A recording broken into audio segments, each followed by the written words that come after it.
I hope that as you listen to this, you are among your loved ones. For I believe that murder, like charity, begins at home.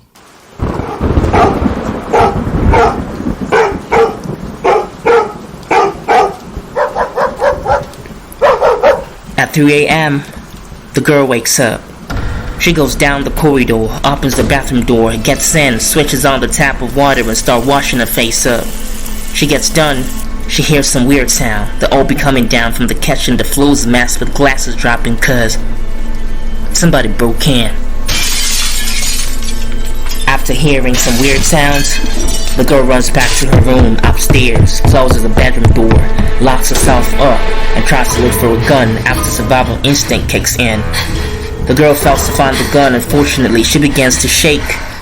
She hears some footsteps approaching her bedroom door. Now terror begins to wake.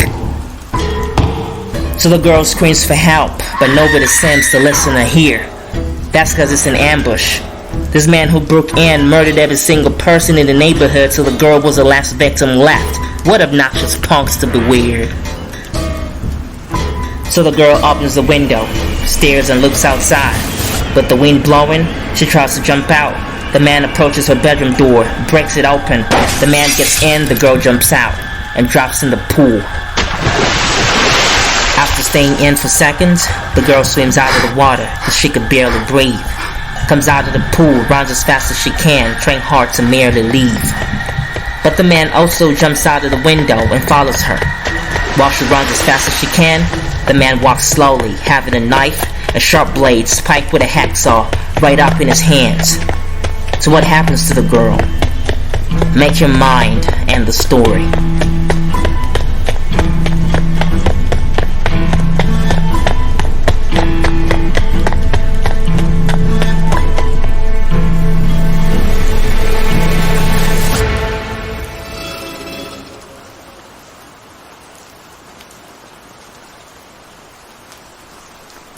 Well, if I'm living in this world where anything can happen, then I should be scared.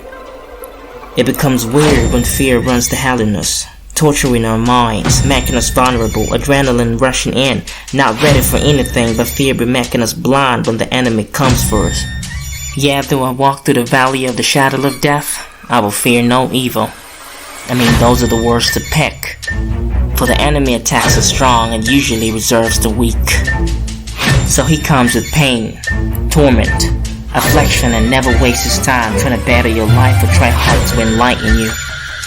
But I heard someone say you can discover what your enemy fears the most by observing the means he uses to frighten you. For ignorance is a state of being in the dark, and knowledge is illuminating. And fear is one of the enemy's weapons he uses to make you weak when it comes having his ways excruciating. For the enemy of the world suffocated me and brought me down, but I was strong enough to wait for the smoke to get cleared. Then I sought the Lord, and He answered and delivered me from all my fears. So the world can be dark sometimes. The enemy's words could be true, but fear not, for the Lord your God is always with you. You need to think a lot about that and stay true to yourself. Hashtag the word.